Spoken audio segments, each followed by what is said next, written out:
ঘটনার সাক্ষী হল ভারত। 242 আরোহী নিয়ে লন্ডনের পথে উড্ডয়নের পরপরই একটি হোস্টেলের উপর বিধ্বস্ত হয়েছে এয়ার ইন্ডিয়ার বিমানটি। এখন পর্যন্ত উদ্ধার করা হয়েছে 30টি মরদেহ। আরোহীদের কেউই বেঁচে নেই বলে জানিয়েছে কর্তৃপক্ষ। উড়োযানটিতে 169 ভারতীয় ছাড়াও ছিল 61 বিদেশি নাগরিক। এদিকে এই ঘটনায় হোস্টেলে থাকা 5 মেডিকেল শিক্ষার্থীরও মরদেহ উদ্ধার করা হয়েছে। চলছে উদ্ধার তৎপরতা। গন্তব্য ছিল লন্ডনের গ্যাটউইক। উড্ডয়নের কয়েক সেকেন্ড পরই যান্ত্রিক ত্রুটির বিষয়ে সতর্ক করতে এয়ার ইন্ডিয়ার 171 ফ্লাইট থেকে জরুরি সতর্কবার্তা পাঠানো হয় কন্ট্রোল রুমে।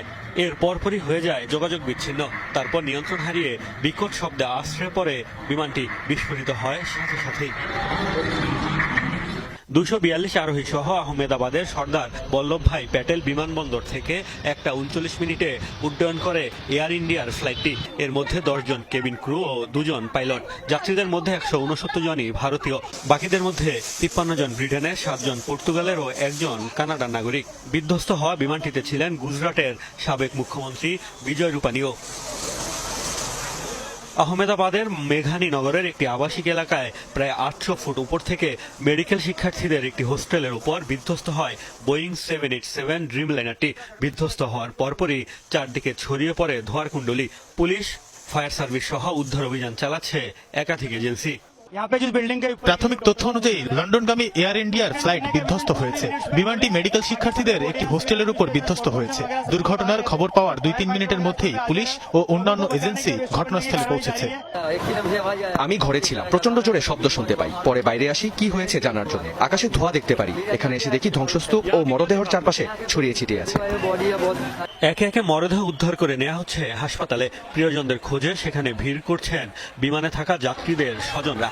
তাদের আর্তচিৎকারে তৈরি হয় হৃদয় বিদারক পরিস্থিতি। আমার বোনের লন্ডন যাওয়ার কথা, তার ফ্লাইট ছিল 1:10 মিনিটে। এখন শুনতে পাচ্ছি বিমানটি বিধ্বস্ত হয়েছে। এদিকে দুর্ঘটনার কারণ সম্পর্কে এখনো কিছু জানা যায়নি। তবে দেশটির সিভিল এভিয়েশন কর্তৃপক্ষের ধারণা, 2টি ইঞ্জিনেই আঘাত হানে পাখি। এতে নিয়ন্ত্রণ হারায় পাইলট। দুর্ঘটনা তদন্তে ভারতকে সহায়তার কথা জানিয়েছে ব্রিটেন। ভয়াবহ এই দুর্ঘটনায় শোক জানিয়েছেন ভারতের প্রেসিডেন্ট দ্রৌপদী মুর্মু, প্রধানমন্ত্রী নরেন্দ্র মোদী, স্বরাষ্ট্রমন্ত্রী অমিত শাহ। মোস্তফা মাহমুদ, যমুনা নিউজ। দর্শক, এই বিমান দুর্ঘটনা নিয়ে আরও জানবো। এই মুহূর্তে আমাদের সাথে ভারত থেকে যুক্ত হচ্ছেন সহকর্মী সুকান্ত চট্টোপাধ্যায়। সুকান্ত, উদ্ধার কাজ এখন কোন পর্যায়ে রয়েছে? হতাহতের বিষয়ে আনুষ্ঠানিক কোনো কিছু জানিয়েছে কিনা কর্তৃপক্ষ? দেখুন, এখনো পর্যন্ত কিন্তু 204টি মৃতদেহ উদ্ধার করা হয়েছে এবং এই 204টি মৃতদেহ তার মধ্যে বিমান যাত্রী যেমন রয়েছে, তেমন যে হাসপাতালের যে হোস্টেল যেখানে ভেঙে পড়েছিল বিমানটি, সেইখানেও তারা রয়েছে। তাদের চিকিৎসা কর্মী, ডাক্তার এরকমও রয়েছে এই মৃতদেহের মধ্যে। এখনো পর্যন্ত সেনাবাহিনী কিন্তু ধ্বংসাস্তূপ সরিয়ে মৃতদেহ উদ্ধার করছে। তবে বিমানে থাকা যাত্রীদের অনেকের কিন্তু দেহাংশ সম্পূর্ণ পুড়ে গেছে, তাদের কোনো অস্তিত্ব বেশ কিছু পাওয়া যায়নি। সেখান থেকে যাদের পাওয়া গেছে আর বাদ বাকি হাসপাতালে যারা ছিলেন চিকিৎসা কর্মী তাদেরকে, এই সব দিকে কিন্তু 204 জনের মৃতদেহ এরা উদ্ধার করতে পেরেছে। বাকিদের এখনো পর্যন্ত হদিশ। এছাড়া যেটা গুজরাট সরকার আমাদের জানাচ্ছে যে গোটা অঞ্চলটা কিন্তু কড়া নিরাপত্তায় যেমন একদিকে ঘেরা হয়েছে, তেমন যে বিমানবন্দর থেকে অর্থাৎ আহমেদাবাদ বিমানবন্দর থেকে যে বিমানটি উড়েছিল তার আগে যে চেক আপ সেগুলো সঠিক জায়গায় তার ফিটনেস থেকে শুরু করে সমস্ত কিছু চেক আপ হয়, সেইগুলো কিন্তু তদন্ত করে দেখছে। অর্থাৎ 3টে উইংস কাজ করছে। ইতিমধ্যে প্রধানমন্ত্রী নরেন্দ্র মোদী এখানে গিয়েছেন, তার সঙ্গে স্বরাষ্ট্রমন্ত্রী ভারতের অমিত শাহ তিনি রয়েছেন, গুজরাটের মুখ্যমন্ত্রী রয়েছেন, সেখানে রাজ্যপাল রয়েছেন। এছাড়াও কিন্তু বিজেপির যারা নেতৃত্ব তারাও কিন্তু ঘটনাস্থলে থেকে গিয়েছে।